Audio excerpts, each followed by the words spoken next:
কৃষ্ণ। তো আমি সর্ববালিকা রাধিকা দেবী দাসী সবাইকে স্বাগতম জানাচ্ছি ইসকন শিক্ষা মন্ত্রণালয়ের পক্ষ থেকে আয়োজিত বাৎসরিক আন্তর্জাতিক সভায়, যার নাম হচ্ছে বিপ্লব। এবারকার 2025 সালে আমাদের এই বিপ্লব নামক সভার মুখ্য বিষয় হচ্ছে শাস্ত্রীয় শিক্ষায় বৈষ্ণবীদের অবদান। আর সেই বিষয় নিয়ে আলোচনায় আমরা আজ পেয়েছি শ্রীমতী শরণাগতি মাধবী মাতাজিকে, যিনি ইসকনে একজন শাস্ত্র শিক্ষিকা। আজ আমরা ওনার মুখ থেকে শুনবো ইসকন বৈষ্ণবীদের শিক্ষা সম্বন্ধে। হরে কৃষ্ণ মাতাজি। হরে কৃষ্ণ। আপনি কেমন আছেন? খুব ভালো আছি, আর এখানে আসতে পেরে আরো আনন্দে আছি এখন।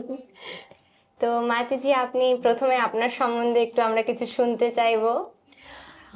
আমার সম্বন্ধে বলতে গেলে প্রথমেই তো আমি এই কথা বলবো যে আমি কিন্তু নিজেকে এখনো শিক্ষিকা বলে মনে করি না। আমি নিজে শিক্ষার্থী, এখনো শিখছি। আমার সমস্ত শিক্ষা গুরুদের চরণে আমি আমার অসংখ্য শ্রদ্ধাপূর্ণ প্রণাম জানিয়ে আমি আমার বক্তব্য শুরু করছি। তারা যে কৃপা করে মনে করেছেন যে বৈষ্ণবী শিক্ষা সম্বন্ধে আমি কিছু বলতে পারি, এর জন্য আমি খুব আনন্দিত। তারা যখন মনে করেছেন তখন এটা আমার দ্বারা হতে পারে, এই বিশ্বাস আমার হয়েছে। হরে কৃষ্ণ মাতাজি, আপনার দৈন্যতা দেখে খুবই ভালো লাগলো। তো মাতাজি, এটাও আমাদের জন্য একটা শিক্ষণীয় বিষয়। তো মাতাজি, এরপরে আপনি যদি একটু আপনার শিক্ষা এবং শিক্ষক হিসাবে কীরকম হওয়া উচিত, প্লাস শিক্ষার্থী কীরকম যোগ্যতা, তো সেই সম্বন্ধে একটু বললে ভালো হয়। হ্যাঁ, আমার এই বিষয়ে একটা সৌভাগ্য কি, আমি যে পরিবারে জন্মেছি ছোটবেলা থেকে, তো আমার সেই পরিবার ছিল শিক্ষকদের পরিবার। যদিও সেটা জড়বিদ্যা শিক্ষার পরিবার, তথাপি ছোটবেলা থেকে যেহেতু শিক্ষকদের স্নেহছায়ায় বড় হয়েছি, সেই জন্য শিক্ষা বিষয়টা আমার একদম অন্তরে ঢুকে গিয়েছিল। পড়তে আমি ভালোবাসি, ছোটবেলা থেকেই খুব পড়তে ভালোবাসি। তো সেটা ছিল জড়বিদ্যা। তা আমি কলকাতা বিশ্ববিদ্যালয় থেকে ইংরাজিতে স্নাতকোত্তর করেছি। আর তারপরে আমি ইসকনে যখন আসলাম, সে হলো 2011 সাল। 2011 সালে কলকাতা রথযাত্রাতে আমি প্রথম ইসকনে আসার সুযোগ পেয়েছিলাম। এবং এখানে আসার পরে ধীরে ধীরে যখন আমি ক্লাস করতে শুরু করলাম, তখন আমার শিক্ষাগুরুরা তখন আমাকে বোঝালেন যে শাস্ত্র শিক্ষার কতখানি প্রয়োজন। কারণ যতক্ষণ না আমি শাস্ত্র ঠিকভাবে জানছি, আমার বিশ্বাস বা শ্রদ্ধা সেটা কখনোই পাকাপোক্ত হবে না। সেই তখন থেকে আমার শাস্ত্র শিক্ষার দিকে আমার বিশেষ আগ্রহ জন্মায়। এবং পরবর্তীকালে আমি মায়াপুর ইনস্টিটিউট থেকে ভক্তি শাস্ত্রী, ভক্তি বৈভব করেছি। এবং এখন আমি ভক্তি বেদান্ত মডিউল 2 কমপ্লিট করেছি।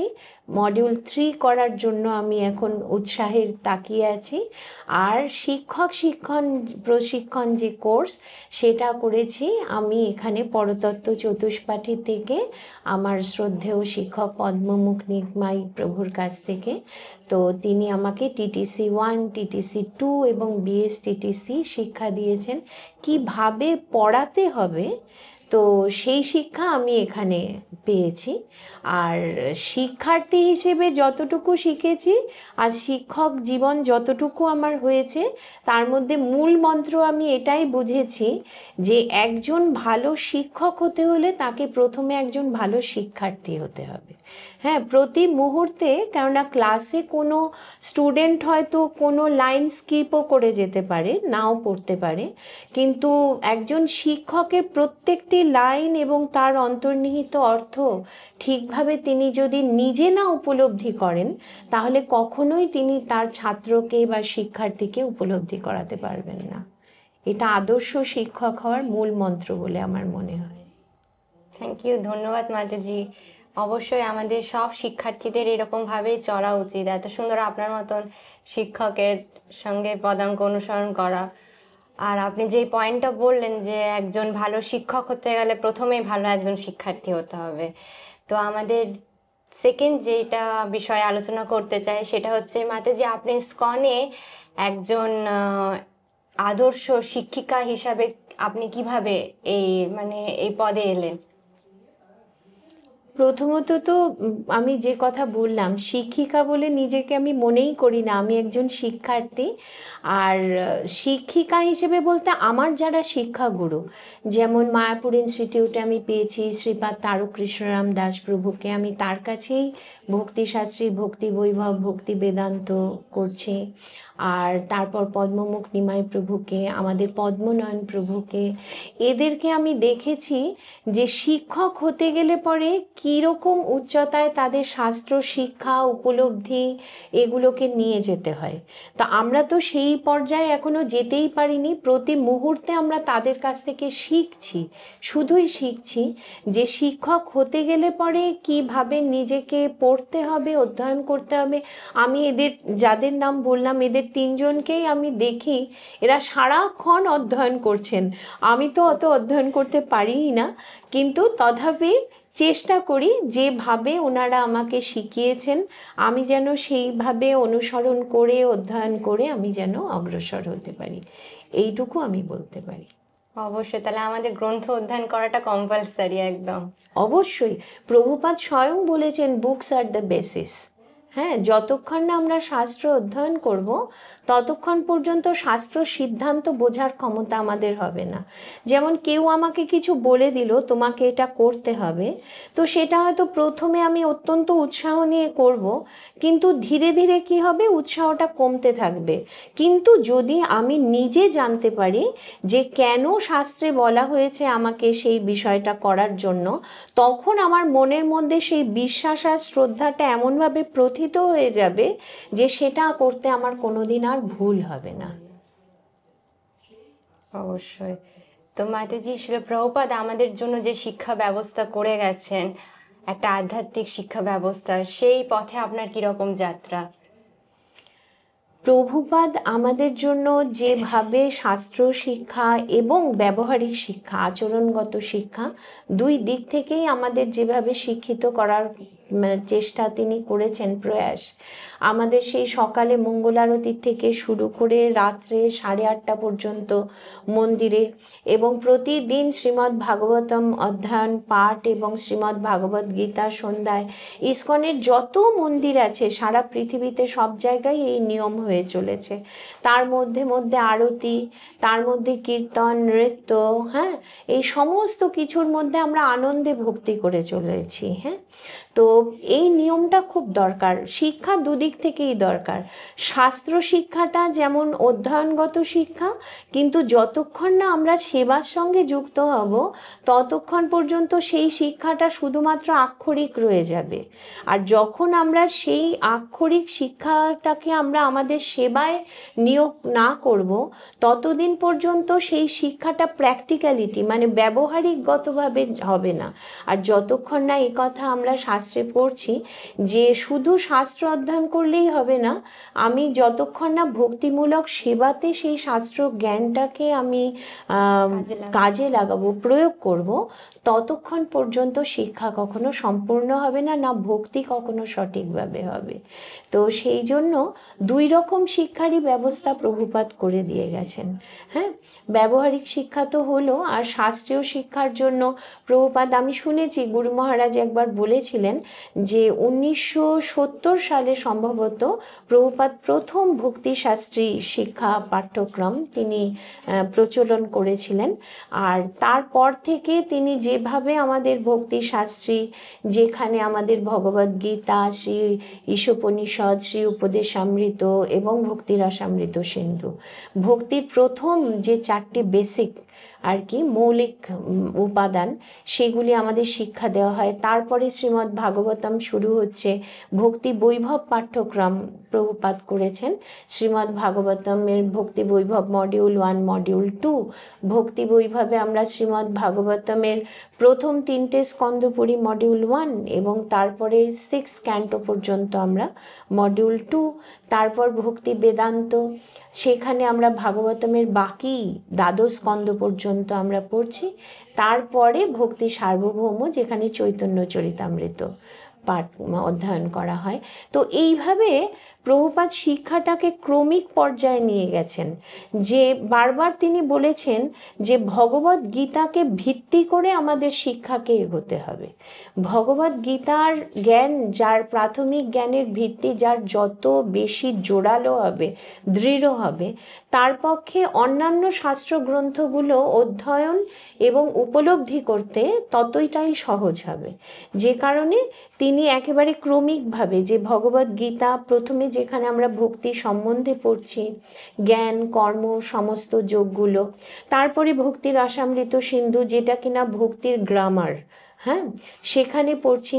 তারপরে শ্রী উপদেশামৃত, যেখানে আমরা একদম ভক্তির প্রি কোয়ালিফিকেশনস কি হওয়া উচিত, যোগ্যতা কি হওয়া উচিত একজন ভক্তের, সেখান থেকে শুরু করে একদম প্রেম ভক্তি পর্যন্ত আমরা পড়ছি।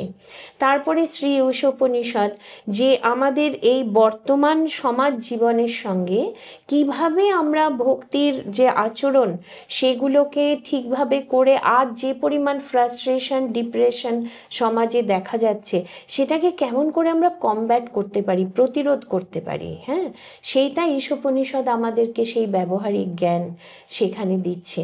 এরপরে শুরু হচ্ছে আমাদের ভক্তি বৈভাবে, যেমন শ্রীমদ্ ভাগবতম, যেখানে আমরা ভগবানের লীলা এবং তার সমস্ত ভক্তরা তারা কিভাবে ভক্তি করেছেন, তাদের স্তুতি, তাদের স্তব, তাদের জীবন, এই সম্বন্ধে জানতে জানতে আমরা এগোতে পারি। এবং শ্রী চৈতন্য চরিতামৃত একদম শেষে, যেটাকে প্রভুপাদ স্বয়ং বলেছেন ওটা পোস্ট গ্র্যাজুয়েশন ভক্তির, হ্যাঁ, সেটা একদম সর্বোত্তম পর্যায়ে আমাদেরকে নিয়ে যাচ্ছে। এইভাবে ক্রমিক তিনি যে কারণে বারবার বলেছেন যে ভাগবতম পড়তে গেলে কখনো যেন আমরা সরাসরি 10th ক্যান্টোতে না চলে যাই, কারণ 10th ক্যান্টো সেখান থেকে কৃষ্ণের লীলা এবং তার কাহিনী শুরু হচ্ছে, সবাই আমরা খুব স্বাভাবিকভাবেই তার প্রতি আকৃষ্ট হই। কিন্তু তিনি বারবার আমাদেরকে সাবধান করেছেন যে শ্রীমদ্ ভাগবতম পড়তে গেলে প্রথম স্কন্ধ থেকে শুরু করতে হবে, কারণ ভগবানকে কিভাবে, কোন দৃষ্টিভঙ্গি, কোন পার্সপেক্টিভে আমাদের তাকে দর্শন করা উচিত, তার প্রতি শ্রদ্ধা করা উচিত, সেটা যদি আমরা ঠিকভাবে না জানতে পারি, তাহলে কখনোই তার লীলাগুলোকে আমরা সঠিকভাবে, তার ভগবত্তাটাকে আমরা বুঝতে পারবো না, আমরা সাধারণ মানুষের মতোই গুলিয়ে ফেলবো। হ্যাঁ, তো এই কারণে প্রভুপাদ খুব সায়েন্টিফিক, খুব বৈজ্ঞানিক পদ্ধতিতে আমাদের এই শিক্ষা পদ্ধতি তৈরি করেছেন। অবশ্যই, কারণ শিল প্রভুপাদ যেভাবে ধারাবাহিকভাবে শুরু করেছে, কারণ অনেকেই আমাদের থাকে প্রথমের দিকে কি, যেটা বাইরের আমরা দেখেছি রাসলীলার দিকে চলে যায় সবাই, তো সে গীতার কিছু না বুঝে ভগবান কে, তার নিয়ে কীরকম কথাবার্তা বলা উচিত, প্রথমে আচরণ কীরকম করা উচিত, তারপর যে অন্যকে বলা টিচিং হিসাবে, তো সেগুলো প্রথম ভাগবত গীতা থেকে আমরা শিক্ষাটা পাই। এবং শিল প্রভুপাদ যেভাবে ধারাবাহিকভাবে একদম একটার পর একটা কোর্সের মাধ্যমে আরও সেটাকে সুবিধা করে দিয়েছে বোঝার জন্য। তো ধন্যবাদ মাতাজি। আর আমাদের নেক্সট যেটা আমরা জানতে চাইছি যে এই যে বৈদিক যে জ্ঞান, সেটা বৈষ্ণবীদের জন্য মানে কতটা গুরুত্বপূর্ণ, শুধু কেন কি আগেকার যেরকম ছিল আমরা শুনে এসেছি যে বৈদিক জ্ঞান তো গুরুকুলে দেওয়া হতে পারে, গুরুকুলে তো মেয়েদের ওরকম ছিল না, কিন্তু এখন শিল প্রভুপাদ এটাকে খুবই সহজভাবে যে শাস্ত্র অধ্যয়নের যে কতটা গুরুত্ব এবং বৈষ্ণবীদেরও তাতে অবদান আছে এবং তারা তাদের জীবনে কিভাবে এটা কাজে লাগাতে পারে।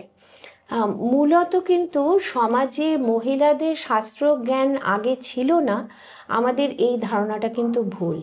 আমরা যদি বৈদিক পিরিয়ড দেখি, বৈদিক যুগ দেখি, তাহলে আমরা দেখতে পাবো সেখানে আমরা যাদেরকে পেয়েছি, লোপামুদ্রা, গার্গী, অপালা, হ্যাঁ, তারপরে ঘোষা, হ্যাঁ, এমনকি সীতামায়ের পর্যন্ত তার যে জ্ঞান, তা কেন দ্রৌপদী পর্যন্ত, আমরা যখন দেখছি মহাভারতে দেখছি অশ্বত্থামাকে বেঁধে নিয়ে আসা হলো দ্রৌপদীর 5 পুত্রকে হত্যা করার পরে, কৃষ্ণ বলছেন একে মারো, অর্জুন বলছেন মারো, দ্রৌপদী বলছেন না ইনি গুরুপুত্র, হ্যাঁ, তো অতখানি দুঃখ, যার সন্তান সব চলে গেছে, যিনি হত্যা করেছেন তাকে পর্যন্ত তিনি ক্ষমার দৃষ্টিতে দেখার ক্ষমতা রাখছেন, কেন না তিনি গুরুপুত্র। তাহলে কতখানি তার শাস্ত্র শিক্ষা কতখানি গভীর ছিল। হ্যাঁ, তো এই কথা আমরা দেখতে পাই। তো সেই কারণে প্রাক বৈদিক যুগে কিন্তু আমরা এও দেখেছি, তখন যে সমস্ত মুনি ঋষিরা তারা বিভিন্ন তারা থিওরেম অঙ্কের সেই সমস্ত জায়গায় দেখেছি, গার্গী তিনি তো বিশেষভাবে, গার্গী এবং মৈত্রেয়ীর নাম বিশেষভাবে উল্লেখ করা যায়, তারা তো সেই সমস্ত থিওরেম বা প্রক্রিয়া অঙ্কের সেইগুলো তৈরি করাতেও তাদের স্বামী যারা ছিলেন ঋষি, তাদেরকে তারা সমানভাবে সাহায্য করেছেন। এবং শুধু তাই নয়, প্রাক বৈদিক যুগে কিন্তু স্ত্রীরা স্বামীদের সঙ্গে তারা কিন্তু যজ্ঞেও অংশগ্রহণ করেছেন, তার মানে তারা যজ্ঞের মন্ত্র সম্বন্ধেও অবহিত ছিলেন। হ্যাঁ, কিন্তু এই যে মাঝের ভাটাটা পড়ে গেছে স্ত্রী শিক্ষায়, এটা মূলত শুরু হয়েছে যখন থেকে মুসলিম ইনভেশন হয়েছে। তারপর থেকে এই পর্দা প্রথা, মেয়েরা শিখবে না, মেয়েরা বাইরে বেরোবে না, এই সমস্ত বিষয়গুলো চলে এসছে, যে কারণে আমরা এখন ভুলে গেছি যে মেয়েরা আসলে কিন্তু খুবই শিক্ষিতা ছিলেন। এমনকি প্রাক বৈদিক যুগে এরকম একজন মহিলা চিকিৎসক সম্বন্ধে আমি পেয়েছিলাম, তিনি একজন অস্টিওপ্যাথ, যিনি কিনা সেই যুগে সৈন্যদের কৃত্রিম অঙ্গ হ্যাঁ প্রতিস্থাপন পর্যন্ত করতে পারতেন, একজন মহিলা, ভাবা যায়। হ্যাঁ, তো তাহলে কতখানি আমরাই বরঞ্চ এখন অতটা শিক্ষিত হয়ে উঠতে পারিনি।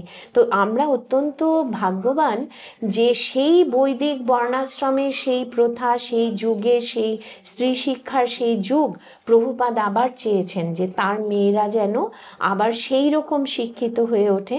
এবং তার যে ইচ্ছা, তিনি যে বলেছেন যে আমি চাই যে আমার প্রতিটি শিষ্য যেন শাস্ত্র সম্বন্ধীয় যে কোনো বিষয়কে যুক্তি তর্ক উত্থাপন করে শাস্ত্রের দৃষ্টান্ত অনুসারে প্রত্যেকটি কথা বুঝিয়ে বলতে সক্ষম হয়। তার এই ইচ্ছা এখন আমরা বৈষ্ণবীরা সেই কারণে প্রভুপাদের কৃপায় আমরা আবার শাস্ত্র অধ্যয়ন করতে পাচ্ছি, সেই সুযোগ আমরা পেয়েছি। এটা আমাদের কাছে একটা বিরাট সুবর্ণ। একদম একদম, জয় শিল প্রভুপাদ। অবশ্যই আমরা আজ শিল প্রভুপাদের জন্য এত সুন্দর সৌভাগ্য পেয়েছি। তো যে শিল প্রভুপাদের যে এই শাস্ত্র, এটা শুধু মনে হয় ভারতবর্ষে নেই, মানে পুরো বিশ্বে ছড়িয়ে গেছে। তো কিভাবে শিল প্রভুপাদের যে এত অবদান, যে পুরো বিশ্বব্যাপী মানুষ শিল প্রভুপাদের গ্রন্থ পড়তে ইচ্ছুক, বা প্রভুপাদের গ্রন্থ বিতরণ হচ্ছে এবং সবাই নিচ্ছে, এই সম্বন্ধে যদি কিছু বলেন। দেখুন, বিষয় হচ্ছে যখন বিষয়ের মৌলিকত্ব, অরিজিনালিটি, সেটা যখন বজায় রাখা হবে, পিউরিটি থাকবে। প্রভুপাদ নিজেই বলছেন বুকস আর দ্য বেসিস আর পিউরিটি ইজ দ্য ফোর্স। হ্যাঁ, তো শুদ্ধতা যেখানে থাকবে তার প্রভাব স্বভাবতই ছড়িয়ে পড়বে, সে বিষয়ে বলার অপেক্ষা রাখে না। তো প্রভুপাদ অত বয়সে তার গুরুদেব আজ্ঞা করেছিলেন বলে সেই গুরু কৃপা সম্বল করে তিনি পাড়ি দিয়েছেন সেই দেশে যেখানে কেউ কৃষ্ণকে জানে না। হ্যাঁ, আর কৃষ্ণ ভাবনাময় আচরণ তো আরো দূরস্থ, ওনার জন্য খুবই রিস্ক হয়েছিল সেটা, অত্যন্ত। কিন্তু তার মধ্যে সেই যে একটা মনের ভাবনা ছিল, যেটা আমরা দেখতে পাই মার্কিনে ভগবত ধর্ম, সেখানে প্রভুপাদ যেখানে বলছেন যে আমি জানি না যে আমার দ্বারা কি হবে, রজস্তম গুণের দেশে কেন তুমি আমাকে পাঠাচ্ছ, কৃষ্ণকে উদ্দেশ্য করে বলছেন। কিন্তু তিনি বলছেন যদি তুমি আমাকে পাঠাচ্ছ তো এর পিছনে তোমার কোনো না কোনো উদ্দেশ্য তো অবশ্যই আছে। এবং সেখানে তিনি প্রার্থনা করছেন কৃষ্ণের কাছে, নাচাও নাচাও নাচাও সে মতে, যে আমাকে কাঠপুতলির মতো, যেভাবে পুতুল নাচের কারিগর যেভাবে পুতুলকে নাচায় তার অভিব্যক্তি প্রকাশ করে, প্রভুপাদ নিজেকে সম্পূর্ণভাবে সমর্পণ করে দিচ্ছেন কৃষ্ণের কাছে, যে তুমি আমাকে দিয়ে করিয়ে নাও, আমি জানি না আমি কি করব। হ্যাঁ, তো সেইটা শুধুমাত্র কৃষ্ণের প্রতি ছিল না, সেটা তার গুরুর প্রতিও তার অতখানি আস্থা ছিল, তাই ওই বয়সে তিনি যেতে পেরেছেন। এবং তিনি যা দিতে গিয়েছিলেন, তিনি যেমন পরবর্তীকালে বলছেন, ইংল্যান্ডে তাকে প্রশ্ন করা হয়েছিল যে আপনি আমাদেরকে কি, তারও আগে আরও অনেক ভারতীয় মানে ধর্মপ্রচারক গেছেন, কিন্তু তারা অনেকেই আর কি নিষ্ফল মনোরথ হয়ে ফিরেও এসছেন। তো তাদের মনে হয়েছিল ইনিও আরেকজন। তো প্রভুপাদকে যখন জিজ্ঞাসা করা হলো যে আপনি আমাদেরকে কি দিতে পারেন, প্রভুপাদ বলেছিলেন তার উত্তরে যে তোমরা তো সমস্ত কিছুই আমাদের দেশ থেকে নিয়ে এসেছো, কিন্তু সবচেয়ে মূল্যবান যে জিনিসটা তোমরা আনোনি সেটাই আমি তোমাদেরকে দিতে এসেছি। তাহলে কতখানি তার মানে দৃঢ় প্রত্যয় ছিল, শ্রদ্ধা ছিল তার শাস্ত্রের প্রতি, তার গুরুর প্রতি, যে গুরুদেব বলেছেন যে পাশ্চাত্যে তোমার মতো শিক্ষিত যুবকদের উচিত যে কৃষ্ণ ভাবনামৃত প্রচার করা, হ্যাঁ, সেই বিষয়ে। এবং তিনি যখন বলতে শুরু করলেন, হ্যাঁ, এটা আমাদের কাছে আরেকটা শিক্ষণীয় বিষয়, তিনি কিন্তু কোনো কঠিন তত্ত্ব দিয়ে শুরু করেননি প্রচার করতে। প্রথমে তিনি শুরু করেছিলেন সেই সময় দ্বিতীয় বিশ্বযুদ্ধের পরে, যখন সেই দেশের যুব সম্প্রদায় তারা অত্যন্ত ফ্রাস্ট্রেটেড ছিলেন, তাদের বাড়ি ঘর দোর ত্যাগ করে তারা অত্যন্ত মাদকাসক্ত হয়ে গেছেন। সেই সমস্ত যুবক সেই সব টমস্কিন স্কোয়ারের সেই পার্কে এসে তারা ঘুমোতে পারছে না। প্রভুপাদ সেখানে বসে ধীরে ধীরে কৃষ্ণ নাম করছেন। তারা এসে যে কোনো নতুন বিষয়ের প্রতি তাদের অসম্ভব উৎসাহ। প্রভুপাদকে দেখে তারা জিজ্ঞাসা করছেন তুমি কে, হ্যাঁ আমাদের এই অবস্থা। প্রভুপাদ বলছেন ও তোমাদের ঘুম দরকার, আচ্ছা ঠিক আছে এসো আমার কাছে ঘুমের ওষুধ আছে। তো তিনি কৃষ্ণ নাম শুরু করেছেন, তারা একে একে ঘুমিয়ে পড়েছে। প্রভুপাদ চলে গেছেন সেই পার্ক থেকে। পরের দিন ঘুম থেকে উঠে তারা আবার খুঁজে বেড়াচ্ছেন কোথায় সেই ওল্ড সাধু, তিনি কোথায় গেলেন। হ্যাঁ, আবার পরের দিন সেই সময় সবাই পার্কে এসছেন।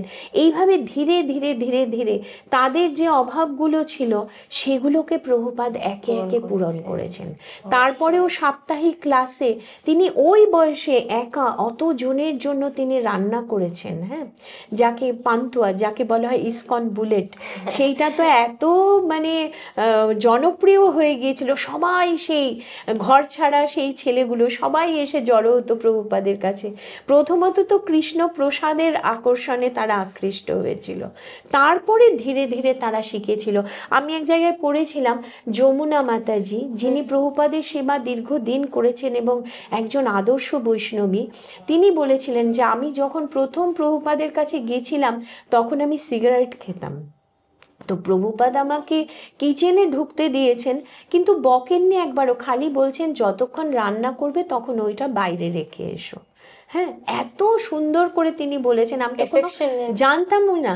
এবং এখন আমরা যেমন শরণামৃত পাচ্ছি প্রভুপাদের, সমস্ত পাশ্চাত্যের যত তার শিষ্যেরা তারা সবাই প্রভুপাদ সম্বন্ধে তাদের যা দৃষ্টিভঙ্গি লিখেছেন, প্রত্যেকের বলার মূল বক্তব্য একটাই, এত ভালো কেউ বাঁচতে পারে। তো এটাই হচ্ছে প্রভুপাদের আসল মানে প্রচারের মূল জায়গা, যে তিনি সবাইকে ভালোবেসে শিখিয়েছেন। এবং দ্বিতীয় বিষয় হচ্ছে এটা, কোথাও তিনি কম্প্রোমাইজ করেননি। প্রভুপাদ কোথাও কম্প্রোমাইজ করেননি শুদ্ধতার সঙ্গে, যে তারা পাশ্চাত্য থেকে আসছে, তারা বুঝবে না, জানবে না। প্রথম তাদেরকে ধীরে ধীরে শিখিয়েছেন, কিন্তু যখন তারা শিখে গেছে তখন কিন্তু তাদের উপরে সমস্ত একদম খুব স্ট্রিক্টলি তিনি নিয়ম তাদের ওপর জারি করেছেন, ঠিক যেভাবে শাস্ত্র সিদ্ধান্ত মতে ভগবানের অর্চনা আরাধনা ইত্যাদি হওয়া উচিত। অনেক সাংবাদিক প্রভুপাদকে বলেছেন যে আপনি তো এত কড়াভাবে এদেরকে শাসনে রেখেছেন, এইভাবে কি আপনি পারবেন সারা পৃথিবীতে আপনার যে দৃষ্টিভঙ্গি যে কৃষ্ণ ভাবনামৃত ছড়াতে? কখনো সম্ভব হবে? আমাদের তো মনে হয় ধীরে ধীরে আপনার অনুসারীদের সংখ্যা কমে আসবে। তো প্রভুপাদ তার উত্তরে একটা কথা বলেছিলেন, আমি কাজ চাই না, আমি সংখ্যা চাই না, আমি কোয়ালিটি চাই। হ্যাঁ, তো সেই জন্য কখনো কম্প্রোমাইজ করেননি, আর যা কিছু শিখিয়েছেন ভালোবেসে। এত সত্ত্বেও প্রভুপাদ কত সময় তার শিষ্যদেরকে বলেছেন যে তোমরা যে কিভাবে আমাকে সহ্য করো তা আমি বুঝতে পারি না, আমি তো তোমাদেরকে কত তিরস্কার করি, তা সত্ত্বেও তোমরা কিভাবে আমাকে। তো এইটাই হচ্ছে একজন শিক্ষক আর শিক্ষার্থীর মধ্যে আসল সম্পর্ক হওয়া উচিত। শিক্ষার্থী যেখানে বুঝবেন যে শিক্ষক আমাকে কতখানি ভালোবেসে তার সমস্ত অর্জিত জ্ঞানগুলো আমাকে দিতে চাইছেন এবং সেই কারণে তিরস্কার করছেন, তো সেটাও আমার কাছে পুরস্কার। এটা যখন শিক্ষার্থী বুঝবে, আর শিক্ষক যখন চাইবেন যে হ্যাঁ এই শিক্ষার্থীর মধ্যে সেই আধার আছে এবং একে আমি দিয়ে যাব আমি যা চেয়েছি। তো এই সম্পর্ক যখন শিক্ষক আর শিক্ষার্থীর মধ্যে থাকবে, পূর্ণ শ্রদ্ধার সম্পর্ক, হ্যাঁ, আর পূর্ণরূপে সন্তানের মতো সেই শিক্ষার্থীকে যখন লালন পালন করবেন শিক্ষক, তখন সেই শিক্ষা অবশ্যই সম্পূর্ণ হবে। এইটাই প্রভুপাদের শিক্ষার মূল, যে কারণে আজকেই যে সারা পৃথিবীময় কৃষ্ণ ভাবনামৃত সংঘ প্রতিষ্ঠিত হয়েছে, তার মূল কারণ এইটাই যে প্রভুপাদ ভালোবেসে শিখিয়েছেন এবং শিক্ষার কোথাও তিনি ত্রুটি বা ফাঁকি রাখেননি। অবশ্যই আজকে যদি তার জন্য শিল জয়প্রকাশ স্বামী গুরু মহারাজ যে গীতটা লিখেছেন যে যদি প্রভুপাদ না হইতো তবে কি হইতো, তো আজকে শিল প্রভুপাদের জন্য আমরা এতটা উপকৃত হয়েছি। প্রত্যেকটা মানে যেটা আপনি বললেন যে cleanliness is next to godliness, সব কিছু প্রভুপাদ একদম হাতে ধরে ধরে শিখিয়ে গেছেন যে কিভাবে কি করা উচিত। তো আমাদের নেক্সট থাকবে প্রশ্ন হচ্ছে যে এই যে বৈষ্ণবীদের যে গ্রন্থ অধ্যয়ন, এর পেছনে ইসকনের কি অবদান আছে, international society for Krishna consciousness? ইসকনের মূল অবদান তো প্রভুপাদের অবদান মূলত। আর বৈষ্ণবীদের শাস্ত্র শিক্ষা করার জন্য কেন প্রভুপাদ এতখানি মানে জোর দিয়েছেন, তার কারণ হচ্ছে মায়েরা সমাজ গড়ে তোলে। তো সন্তানকে প্রথম শিক্ষা দেন তার মা। মা যদি নিজে শিক্ষিতা না হন শাস্ত্র অধ্যয়নে, তাহলে কেমন করে তিনি তার সন্তানকে শেখাবেন? প্রথম শিক্ষিকা তো তার মাই। কাজেই মাকে শিখতে হবে, শুধু সন্তানের জন্যে না। একটা সংসার ধরে থাকেন স্ত্রী, বাড়ির যিনি গৃহিণী হন তিনি পুরো সংসারকে ধরে থাকেন। বাড়ির পুরুষেরা নানা কাজে বাইরে যান, কিন্তু গৃহের শুদ্ধতা, হ্যাঁ, গৃহের বৈষ্ণবীয় আচার আচরণ, হ্যাঁ, এই সমস্ত একজন স্ত্রী মেনটেন করেন। কাজেই তার যদি শাস্ত্র শিক্ষা যথাযথ না হয় তাহলে কেমন করে হবে?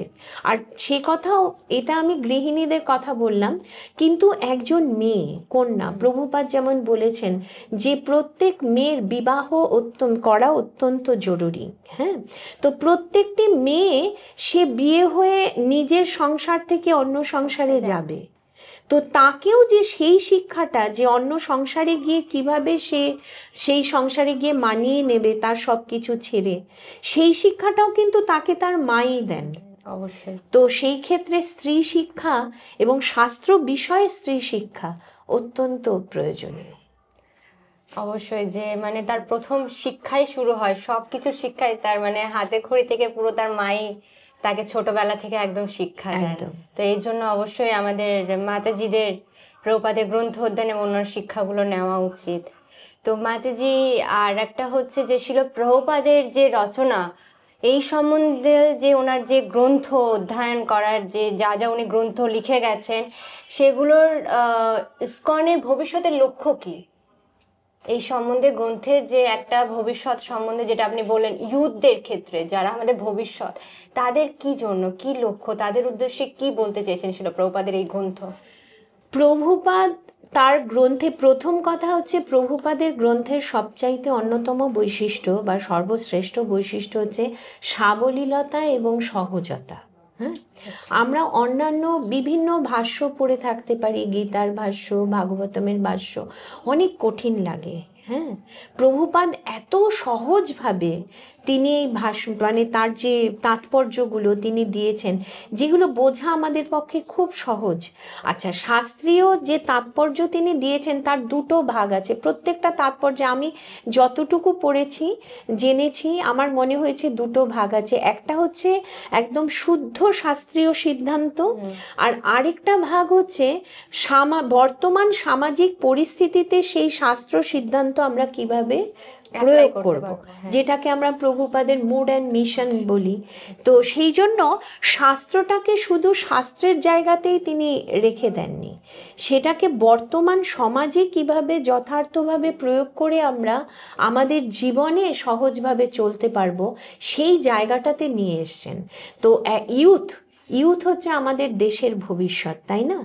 যুবক এবং যুবতীরা তারা যখন জীবনযাত্রা কিভাবে নির্বাহ করতে হবে সেই শিক্ষাটা শাস্ত্রভিত্তিকভাবে যথাযথভাবে তারা জানবে, তো অবশ্যই আমাদের দেশও একদিন খুব সুন্দর দেশ। আজকে আমরা যা দেখছি চারিদিকে অনিশ্চয়তা, প্রত্যেকের ইনটলারেন্স, আপনি পথে ঘাটে যেখানে দেখুন সামান্য কারোর গায়ে ধাক্কা লাগলেও সে চেঁচিয়ে উঠছে, কোনো দরকার নেই। তার মানে কি, প্রত্যেকে নিজের জীবন সম্বন্ধে অত্যন্ত বীতশ্রদ্ধ হয়ে গেছে। এই বীতশ্রদ্ধ হয়ে যাওয়ার মূল কারণই হচ্ছে আমরা বৈদিক শিক্ষা, বর্ণাশ্রম ধর্ম, জীবন নির্বাহের যে প্রকৃত উপায় সেগুলো আমরা শিখিনি, শিখতে পারিনি। তো প্রভুপাদ চেয়েছেন এই বৈদিক বর্ণাশ্রম ধর্মকে ধীরে ধীরে আমাদের এই যুব সমাজের মাধ্যমে এগুলো আবার পুনঃপ্রতিষ্ঠা করতে, যাতে সমাজের আজকের এই যে অসহিষ্ণুতা সেইটার থেকে সমাজ কাটিয়ে উঠে একটা সুন্দর মনোরম পরিবেশ যেন সমাজে তৈরি হতে পারে।